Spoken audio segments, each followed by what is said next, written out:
Hello students, in this video we are going to start our topic LCR circuit. Exam में जब भी ये question आता है सीधा लॉन्ग क्वेश्चन बन के आता है 5 मार्क्स में, और कई बार इसमें से भी कुछ छोटे छोटे क्वेश्चन आपके बन जाते हैं. तो very important topic, let's see our LCR circuit. तो एग्जाम में अगर ये क्वेश्चन आपको मिल जाता है कि LCR सर्किट बताइए तो कैसे उसको आंसर करना है, लेट्स सी. सबसे पहले हम इसका डायग्राम बनाएंगे. We have the three component, resistance R, inductor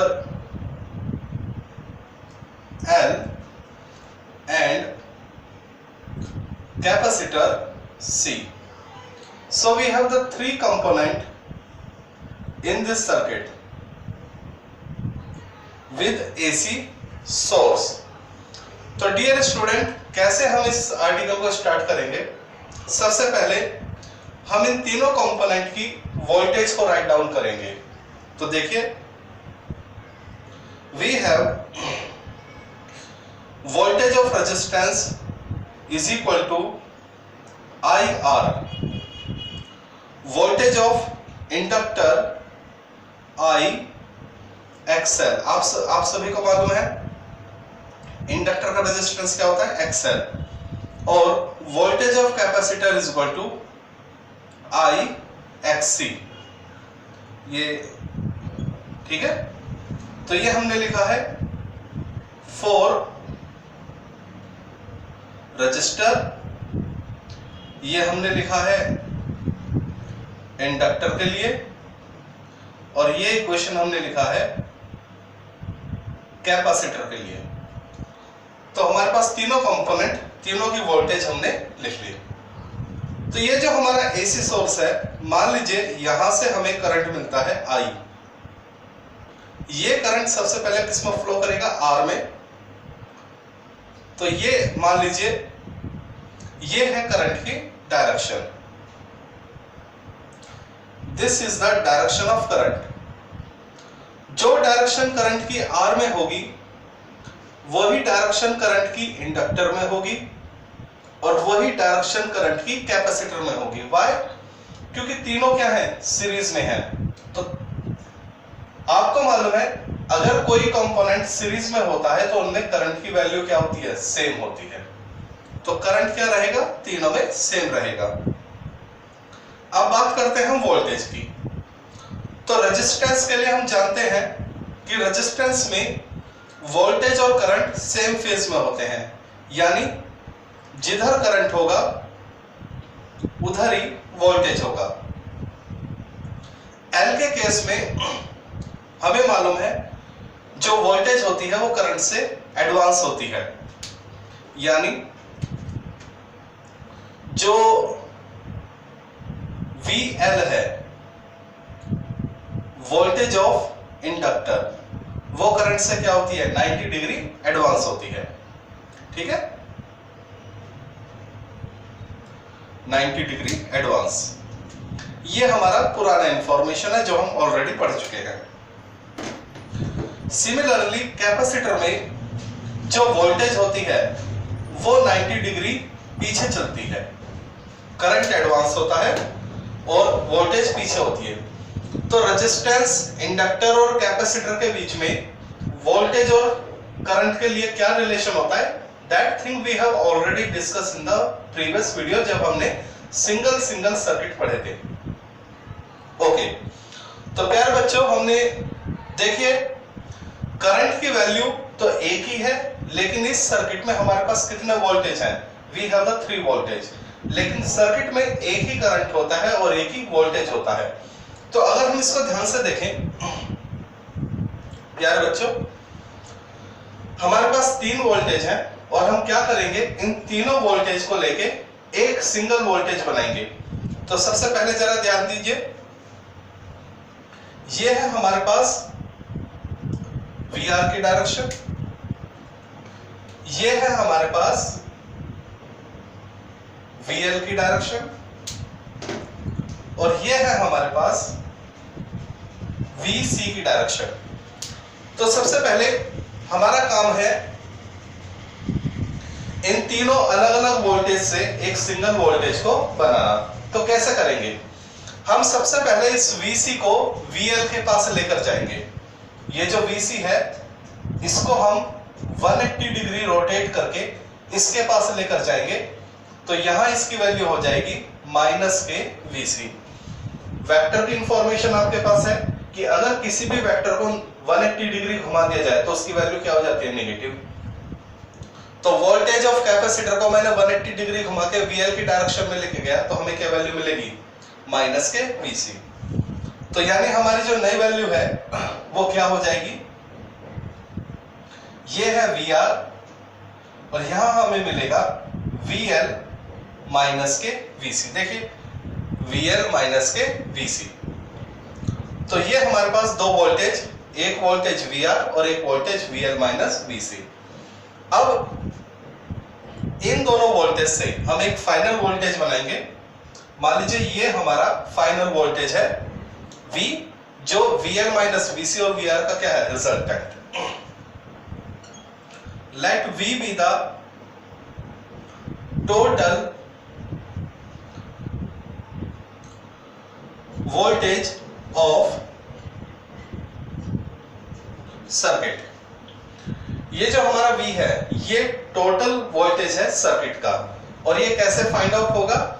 आपको वेक्टर का पैरेललोग्राम लो याद है, R² = A² + B² + 2AB cos theta. अगर दो वेक्टर कोइनिशियल होते हैं, VR और VL -VC क्या है? कोइनिशियल। अगर दो वेक्टर कोइनिशियल होते हैं तो उनका जो रिजल्टेंट है वो पैरेललोग्राम लॉ से निकलता है। तो यहां VR A का काम करेगा, VL -VC B का काम करेगा और V किसका काम करेगा? रिजल्टेंट R का। तो देखिए हमें मालूम है V ये क्या होगा? R का काम करेगा, ये A का और ये B का। तो आपको क्या मालूम है? R² = A² + B²। ठीक है, चलिए लिख देते हैं। V be the total voltage of circuit whose value is obtained by parallelogram law of vector। इसकी वैल्यू हम किससे निकालेंगे? Parallelogram law of vector. क्या होता है? R² = A² + B² + 2AB cos theta. तो यहां R का काम कौन करेगा? V।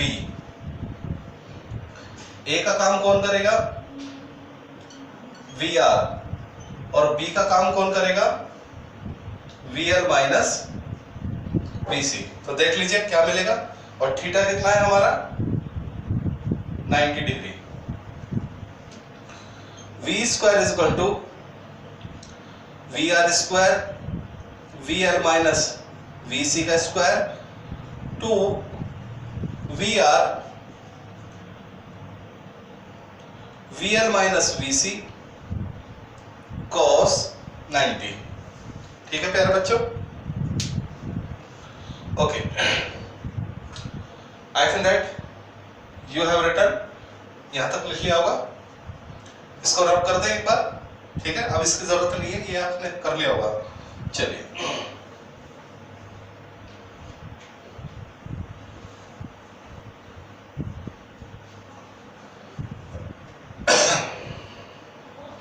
चलिए बेटा,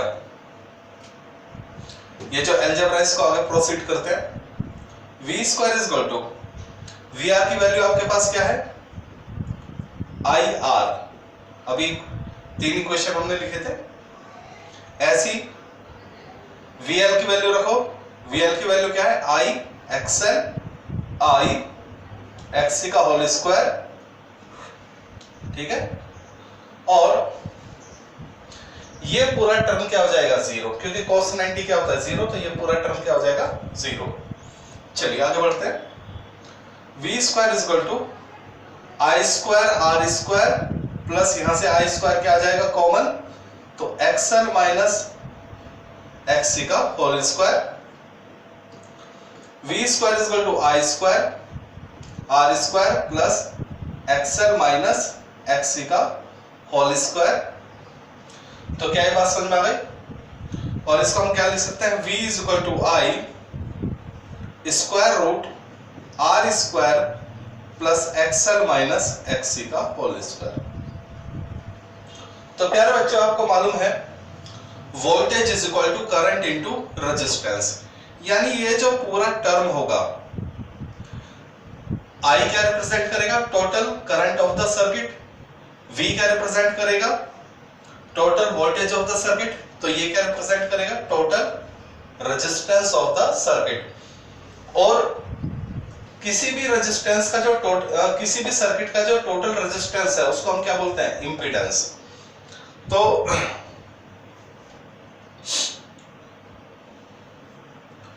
इंपीडेंस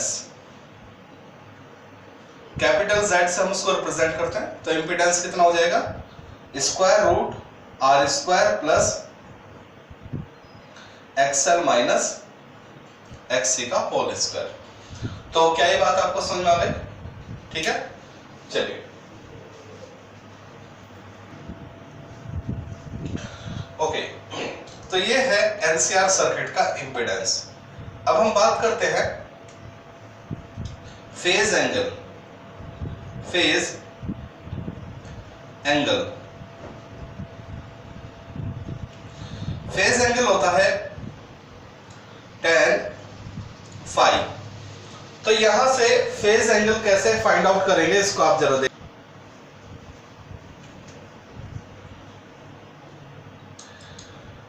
ये जो वेक्टर है VL माइनस VC,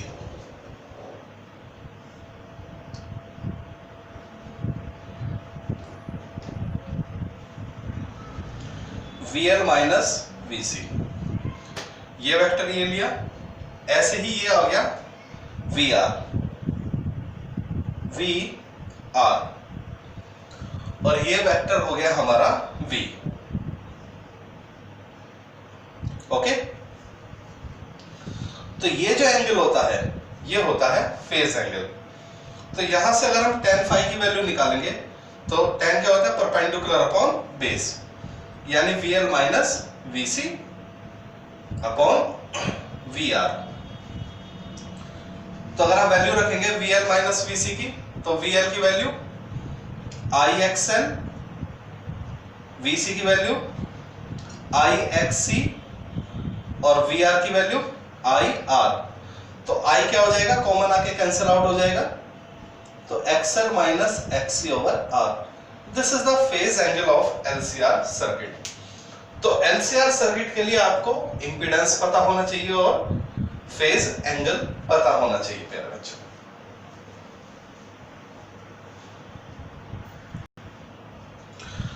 तो ये था प्यारे बच्चों हमारा एलसीआर सर्किट, जिसमें हम तीन वोल्टेज लेके चलते हैं, VR, VL, VC, और उन तीनों से हम एक सिंगल वोल्टेज बनाते हैं।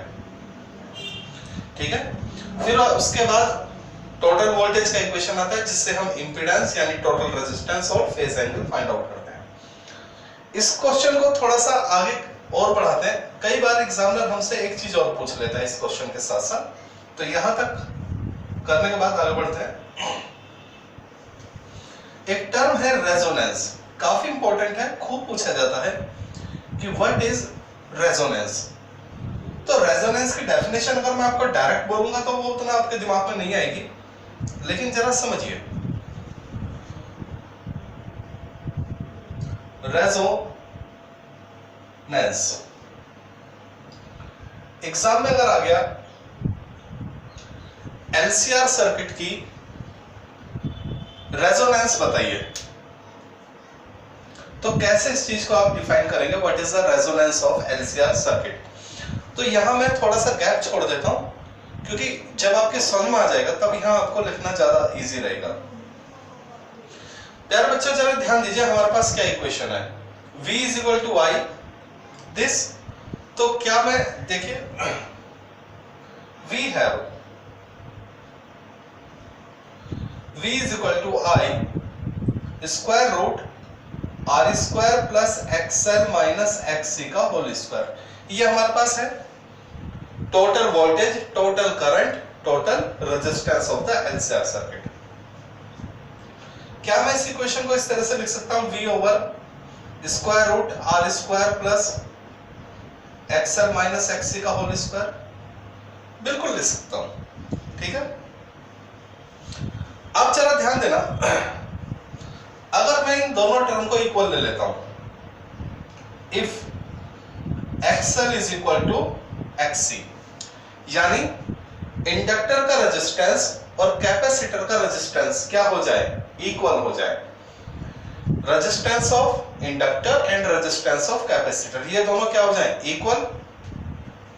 तो आप मुझे बता सकते हो क्या हो जाएगा, I is equal to V upon, रखिए अगर ये दोनों बराबर हो जाए तो ये टर्म क्या हो जाएगा, जीरो। क्या बचेगा, रूट आर स्क्वायर, यानी केवल R। तो मुझे एक बात बताइए, ये टर्म ज्यादा है या ये टर्म ज्यादा है? डेफिनेट है ये ज्यादा है, क्योंकि यहाँ R में कुछ चीज क्या हो रही है, R में समथिंग इज एडेड, तो डेफिनेट है ये टर्म R से क्या हो रहा है, ज्यादा। तो जब हमने XL is equal to XC लिया तो रेजिस्टेंस क्या हो गया है, कम, और रेजिस्टेंस कम होने से हमेशा करंट क्या हो जाता है, मैक्सिमम हो जाता है। तो वो कंडीशन देखिए, XL is equal to XC, ये क्या है, एक कंडीशन है, और इस कंडीशन से करंट क्या हो चुका है, मैक्सिमम। तो वो कंडीशन जब सर्किट का करंट क्या हो जाए, मैक्सिमम हो जाए, उसी को हम क्या बोलते हैं, रेजोनेंस। तो अगर आपसे पूछ लिया जाए एग्जाम में कि रेजोनेंस क्या होती है, तो आप बोलेंगे it is the condition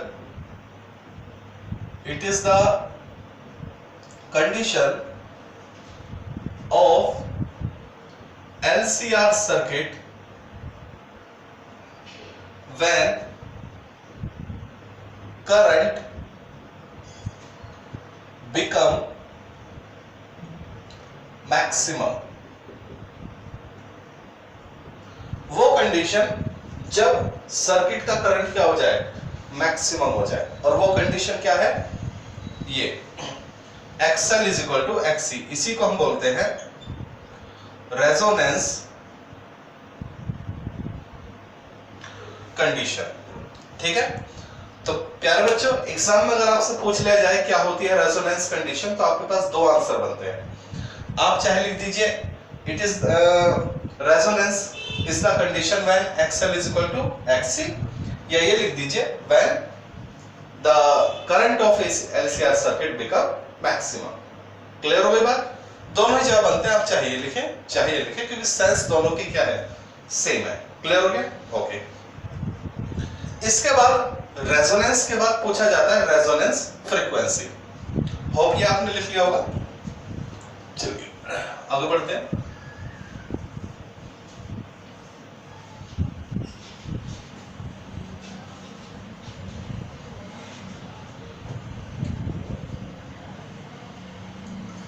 resonance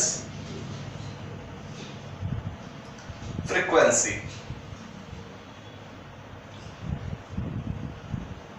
omega से इसको हम रिप्रेजेंट करते हैं। तो देखिए क्या होती है resonance frequency, the frequency of current या voltage, the frequency of AC current and the frequency of AC current at resonance condition।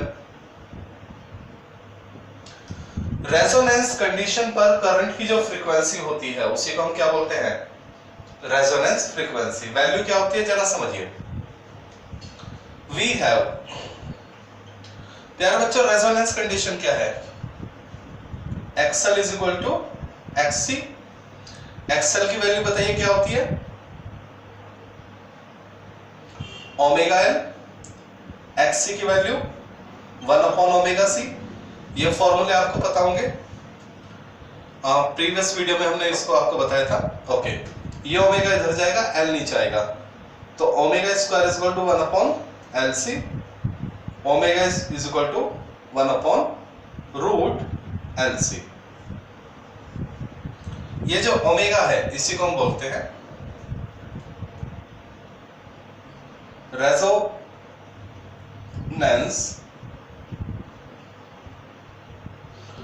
Frequency. This is the formula of resonance frequency. तो क्लियर हो गया what we have done. Exam में आपसे LCR circuit पूछा जाता है तो आप क्या बताएंगे, इंपीडेंस बताते हैं और फेज एंगल बताते हैं। कैसे इस क्वेश्चन को करेंगे, 3 डिफरेंट वोल्टेज लेके चलेंगे आर, एल और सी की, और तीनों वोल्टेज की हेल्प से एक सिंगल वोल्टेज बनाते हैं। V = I square root of R square plus XL minus XC। ठीक है, this is the voltage equation. ये क्या होता है, इंपीडेंस और फेज एंगल आपसे पूछ लिया जाता है। और कई बार इस क्वेश्चन के साथ आपसे ये छोटी बातें पूछ ली जाती है, रेजोनेंस क्या होती है और रेजोनेंस फ्रीक्वेंसी क्या होती है। ओके।